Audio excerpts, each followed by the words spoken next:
Well, what did you think when the man just decided the biggest controversy in footy with a tap on the window with the old Crown Lager? I thought it was magnificent. I loved it. It took me back to the good old days.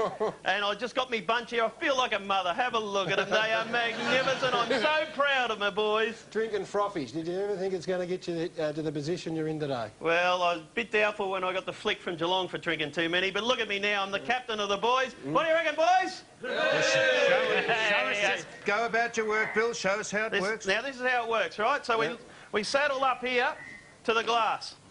And we give it a bit of a tap. Now, it's going to be in the corporate box next door. So you'd be inside the timekeeper's box, would you? Yeah. No, it'd be this side, actually. We'd be on this side, boys. Yeah, right. We're on this side in the corporate box next door. Yeah. And you just lean next door. Actually, experience. Got to have the stubby holder. The old Cumbie Hotel in Castlemaine. Anyway, so we're here. Hey, Naggers, what are you doing? Oh, no, it doesn't sound too good, does it, boys? Here we go. Hang on, bit. Nah, still too much in it. Right. Right. Hey, Naggers, what are you doing? The footy's still on, you idiot. What are you doing? That's how we do it. So. Off you go. Come on, boys. Good work, Naggers. That is it. That is how the biggest controversy in footy was decided. Finally. A man tapped on the window of the Crown Lager. It is unbelievable. Finally, Gary, Yes. if all else fails, this is the fail-safe. We got one more. One more. This is it. The fail-safe. Right. It is. Yeah. And I'm going to go up and show you this is a winner. Right. Now, this is why the league is going from strength to strength. Right. This is it here. Now, we have these assembled just sort of in a line. We've made it easier so people can follow it. This is the umpire. And subtly, because just in a nice, subtle way, we don't want to alarm people, you just go up and you say, "The game's over, you cockhead!" or, if he can't understand this, this is what we do. Jim and Gary, this is what we do. And it goes...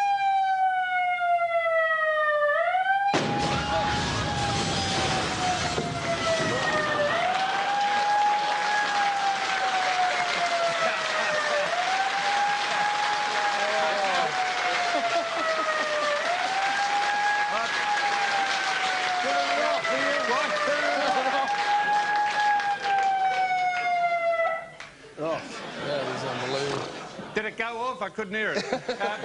And that's how it works. That's their 7, 8 fail-safe ways, Gary and Jim, how the competition will just go from strength to strength. Just blows the head off the umpire just to put an end to it all. Yes, exactly. Well, there we are. That's about as what we can come up with. You've done very nicely. I like your work there. We got some players? That is the third time on this show in 6 weeks we've had a bang like that. That's frightening the crap out of me every time. All right, we have got a massive night of guests tonight, including a panel that needs to be seen to be believed. Ladies and gentlemen, going to need your help here because this young man is making his footy show debut. The Hawks are 1-4. He's in Brownlow medal winning form. He is now an elite mid. How do you take to that? Well, this could be the shortest reign as president ever because he'd obviously have to stand down. He couldn't do both jobs because he chastised our great leader for actually having being president and running the footy show. And you know what'll happen if Jeff stands down? Who do you think they'll call in? As a stand-in president? A stand-in? Who stood in the last time? Well, our good friend... Chief. The chief came... The simian, Uganda's national symbol. The silverback. Uganda's national... He sits in a tree all day and eats leaves and branches and he's just a stolid guts of a man, those short little fat squat legs on the top of that huge body. That's frightening, isn't it? An eating machine, a rotund leviathan. And we got them back on track. Hodgie, Jeff's obviously had a big impact down at the footy club. What would you think if he had to get up and head off to the Liberal leadership and leave you boys behind? Yeah, I think Jeff, he knows what he's doing. So he's done nothing wrong by Hawthorn so far. And if he does pursue that, well, then we're more than happy. We're happy with whatever he does.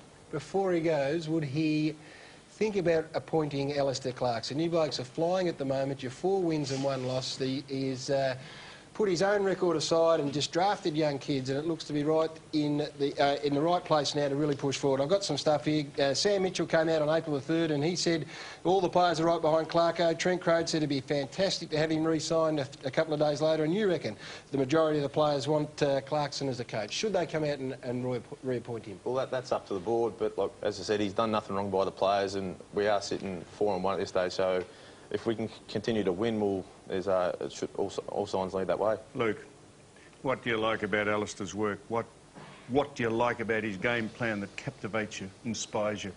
I reckon because it's lost on me, to be honest. But around all the boys, he's just one of the fellas. He'll sit around, he'll talk personal life or football with you, so I think that's one of the best things about him. When like, off the field, he's just a great fella. Humour, a lot of humour. Mate, he's a funny bloke. Is he? He is. Would it help the players, Hodgie, if they came out and made an announcement sooner rather than later, or are you happy to see it go the full term?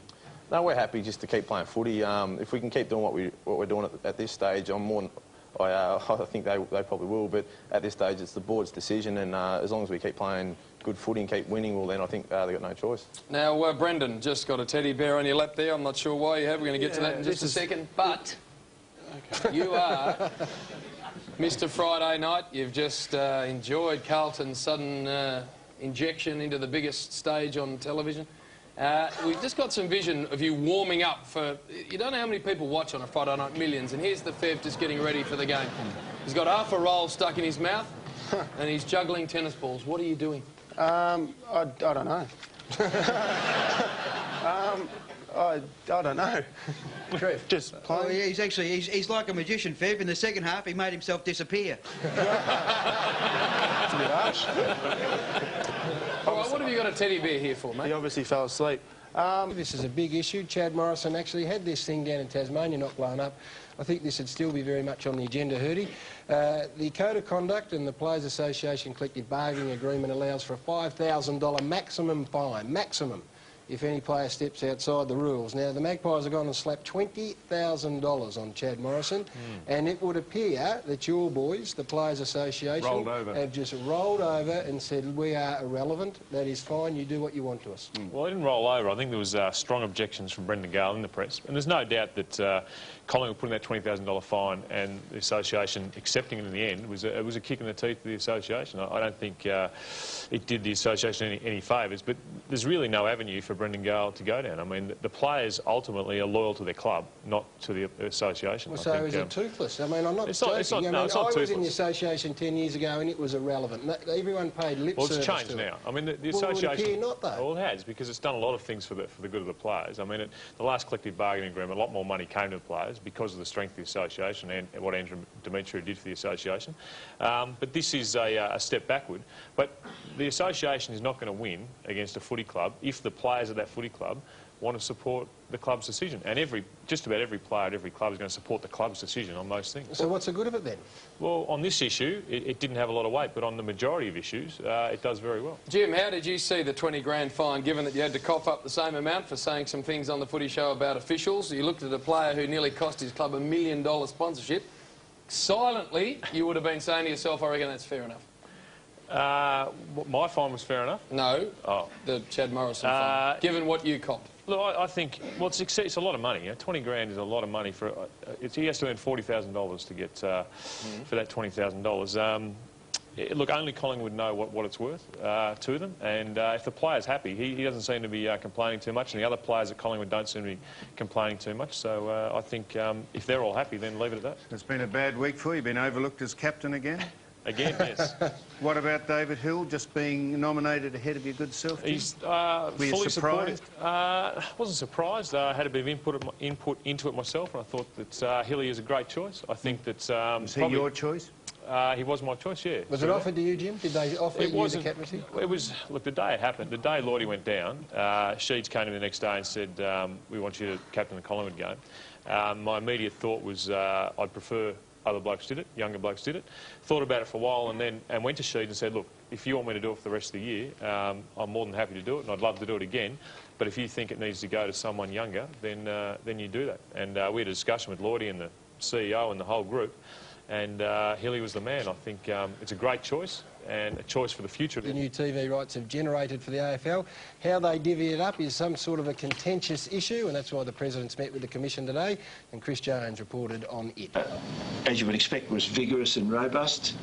And a hearty exchange of views around the table, as you would expect.